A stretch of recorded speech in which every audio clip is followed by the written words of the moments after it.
श्रीमद् भगवद गीता का सबसे पहला उद्देश्य यही है कि कोई अगर आपका अपना है या कोई आपसे बड़ा है तो उसका अपने प्रति गलत व्यवहार कभी भी सहन नहीं करना चाहिए। गीता का ये उपदेश हमारी जिंदगी से भी जुड़ा हुआ है। हम भी अपने मन की अधिकतर तकलीफों को ये सोचकर जिंदगी भर सहते रहते हैं कि ये तो मेरा अपना है, ये तो मेरे से बड़ा है, इसको हम कैसे कुछ कह सकते हैं। हम अगर नहीं सहेंगे, कुछ कह देंगे तो हमारे रिश्ते खराब हो जाएंगे, हमारे रिश्ते समाप्त हो जाएंगे। पर सोचने की बात यह है कि उस व्यक्ति को आप अपना कैसे मान सकते हो जो आपकी तकलीफों की वजह हो। अपना तो वो होता है जो हमारी तकलीफों को दूर कर दे। तो गीता का ये उपदेश यही है कि किसी को भी अपना फायदा मत उठाने दो, किसी को भी खुद पर जुल्म मत करने दो, क्योंकि आप जितना सह लोगे लोग उतना सहने के लिए मजबूर करेंगे। गीता का पहला अध्याय जिसका नाम अर्जुन निषाद योग है और दूसरा अध्याय जिसका नाम संख्या योग है। युद्ध के आरंभ में अर्जुन ने श्री कृष्ण के आगे अपना दुख प्रकट किया कि हे केशव, मैं कौरवों से कैसे युद्ध कर सकता हूँ, ये सब तो मेरे अपने ही हैं। मैं भीष्म पितामह और गुरु द्रोण से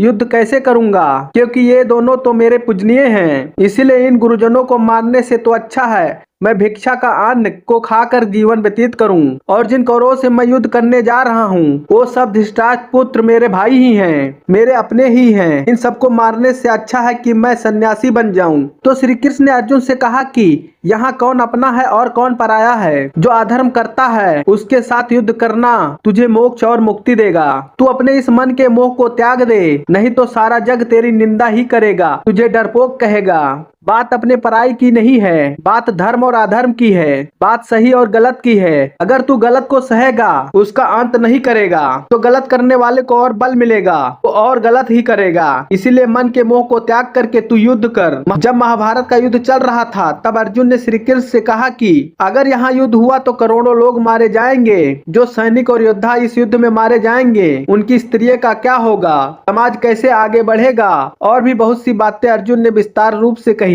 श्री कृष्ण बोले, हे अर्जुन, तू बड़ी बड़ी ज्ञानियों जैसी बातें करता है, लेकिन जो सच में ज्ञानी होता है वो जो लोग मर चुके हैं, जो जा चुके हैं या एक दिन जाने वाले हैं उनकी चिंता नहीं करता, उनका दुख नहीं करता। तेरे हाथ में कुछ भी नहीं है, तू चाहकर भी कंट्रोल नहीं कर सकता। जीवन और मरण ये तो प्रकृति का नियम है। इसीलिए जो ज्ञानी होता है वो किसी के मरने पर रोता नहीं। ज्ञानी ना ही बीते हुए कल का शोक करते हैं और ना ही आने वाले कल की चिंता करते हैं। इसीलिए जो होने वाला है वो होकर ही रहेगा और जो नहीं होने वाला है वो कभी नहीं होगा।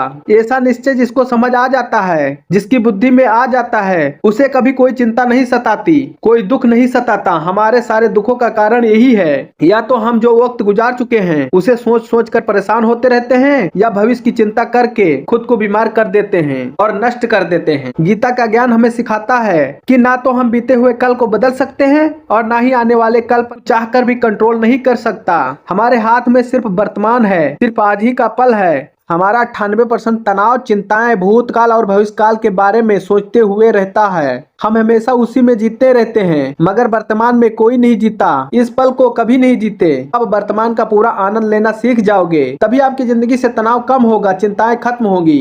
वर्तमान में जीना एक बहुत बड़ी उपलब्धि है। हमारे हाथ में भी सिर्फ आज ही का पल है, हमें जो भी करना है आज ही करना है। कभी ये सोचकर समय नष्ट करना नहीं चाहिए अभी मेरे पास बहुत समय है। महाभारत की एक और कहानी भी है। जब अर्जुन के पुत्र अभिमन्यु की युद्ध में मृत्यु हो जाती है तब अर्जुन बहुत दुखी होता है और रोने लगता है। श्री कृष्ण से कहने लगा कि मेरा पुत्र अभिमन्यु मारा गया, मैं ये दुख बिल्कुल भी सहन नहीं कर सकता, मैं भी अपने आप को समाप्त कर लूंगा। फिर भगवान श्री कृष्ण उसे आत्माओं के लोक में लेकर गए जहां अभिमन्यु आनंद से बैठा हुआ था। क्योंकि उसने क्षत्रिय विचित्र व्यवहार किया इसलिए उसे उच्चतम पद की प्राप्ति हुई। जब अर्जुन ने अभिमन्यु के पास रोते हुए पहुंचा, अपने पुत्र को देखकर अर्जुन बहुत प्रसन्न हुआ, उसे गले लगाकर कहने लगा कि हे पुत्र, तेरे बिना तो मैं जी नहीं सकता, मैं तो अपने जीवन की आशा का त्याग ही कर दिया था। तो अभिमन्यु कहने लगा कि आप कौन हैं? अर्जुन बोला, मैं तेरा पिता हूँ, तू मेरा पुत्र है अभिमन्यु। तो अभिमन्यु कहने लगा कि कौन पिता कौन पुत्र, मेरे हजारों जन्म हुए हैं, किसी जन्म में आप मेरे पिता बनते हैं, किसी जन्म में मैं आपका पिता बनता हूँ। आत्मा का ना कोई माता होता है और ना ही पिता होता है। जब अर्जुन ने देखा कि मेरा पुत्र मुझे पहचान भी नहीं रहा है तो इसका सारा मोह खत्म हो गया। इसीलिए गीता के इस उपदेश को ठीक से समझ लो कि यहाँ कोई अपना पराया नहीं है। जो बुरे वक्त में, तकलीफों के वक्त हमारा साथ दे वो सिर्फ वही हमारा है। गीता का दूसरा उद्देश्य है कि जो चला गया कभी उसका दुख मत करो और जो आने वाला है उसकी चिंता बिल्कुल भी मत